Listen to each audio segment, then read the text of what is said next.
Hey, it's me, Stephanie, back to you for another completely unscripted, unfiltered, for better or worse, thought. Just my thoughts. I grew up in Utah. Well, I was born and raised most-ish of the time. I claim Idaho as my home because it is. But I was in Utah from birth till 15. And I was also homeschooled. And we did go to homeschool co-ops, but they were LDS homeschool co-ops. And I'm not saying that they were bad because they're LDS. That's not at all what I'm saying. They were, as far as I remember, they were really good LDS. I mean, really good co-ops as far as like education and I feel like I was educated in my home education.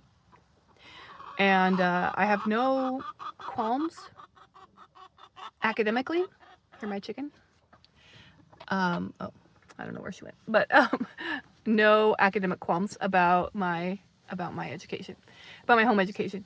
I also, of course, attended primary, and then I attended young women or mutual or youth group, all the same thing, as I turned 12, and so all of my socialization was with LDS people, and again, nothing wrong with that. Like, they were good people for the most part. The people in my ward were not all that great. I mean, the kids, so they were kids. Like, what am I going to do now? But this was the 80s and the 90s, and homeschooling wasn't cool yet. And so it was not cool that I was homeschooled. It was just not cool.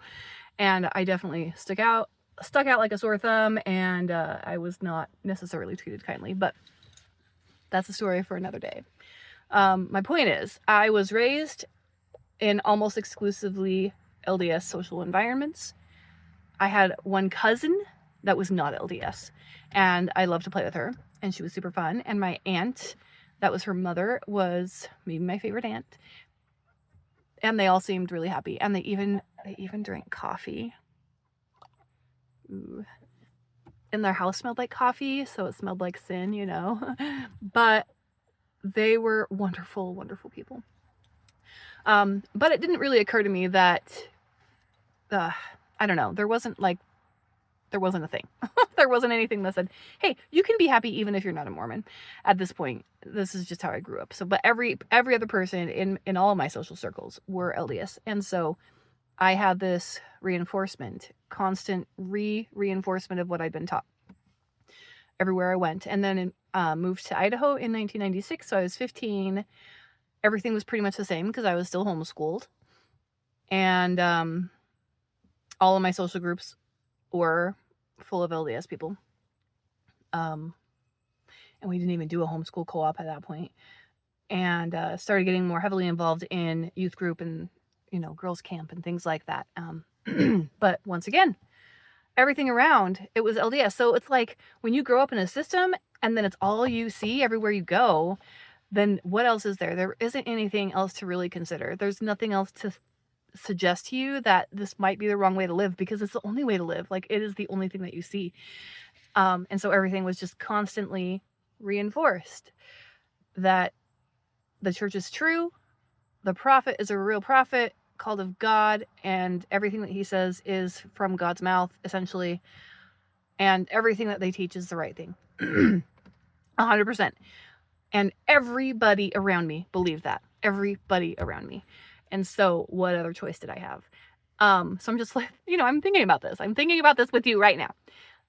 But in the year after we moved, actually, I think I was 17 when I started piano lessons. I got a new piano teacher, and she was not LDS at all. And I believe that she was even an atheist. Ooh, but I'm sure she didn't tell me at that point. And I don't know if she was at that point, but I think she is now. But I don't know. But anyways,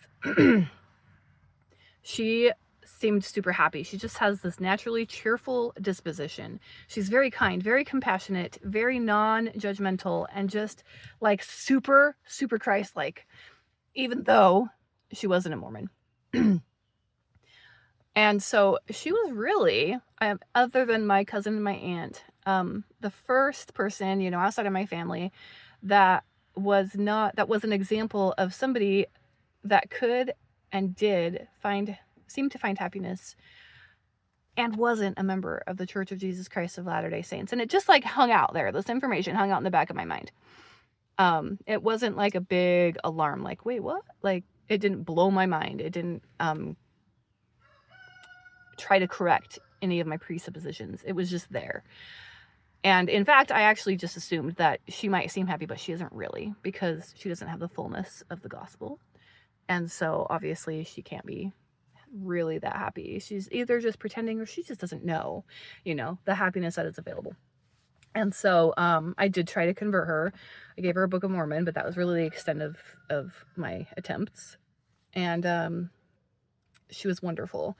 I remember she would take me places like to the College of Idaho, to the probably like piano concerts or things. I remember going and playing a piano in one of the classrooms while she sang a beautiful opera. Oh, I was learning to accompany. Yes, just remembered that. And so she was teaching me how to be an accompanist. And she was insanely talented, wonderful. And she was only like 3, maybe 4 years older than me. So she seemed more like a peer, but also an example, a leader, a true, like just someone that I really looked up to and admired.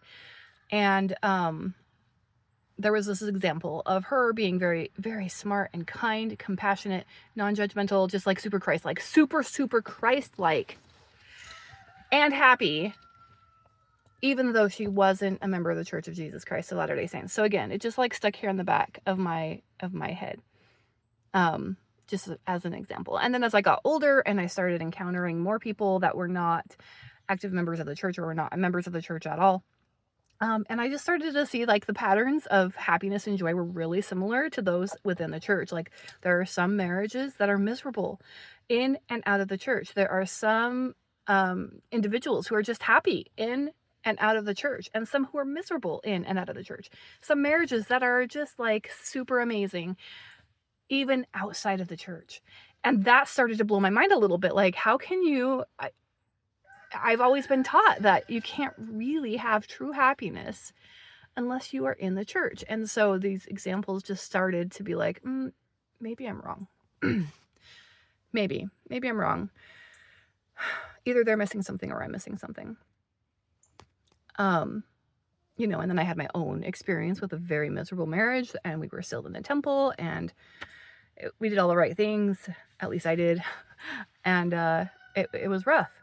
And then I found out that 50% of, this was 20 years ago, that I found out that about the stats were the same as far as divorce within and without of the church, 50%. And that just didn't make sense to me. Like, if we really have the truth, then shouldn't our marriages last longer and shouldn't they be more happy?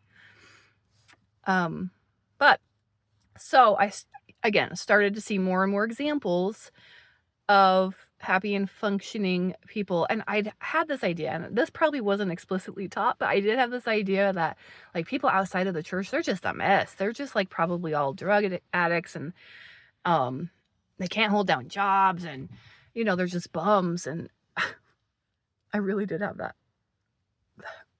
generalization. Terrible. It's terrible. But that was, I'm sure that there was never taught over the pulpit that everyone outside of the church, they just kind of suck. But I do think that there was an implication there. So fast forwarding, I start to gather more and more of these examples that, yeah, there are happy people. And I started to like,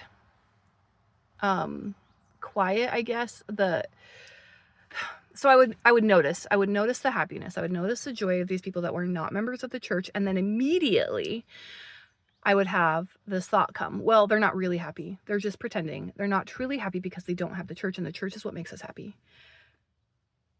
And so that would immediately come in.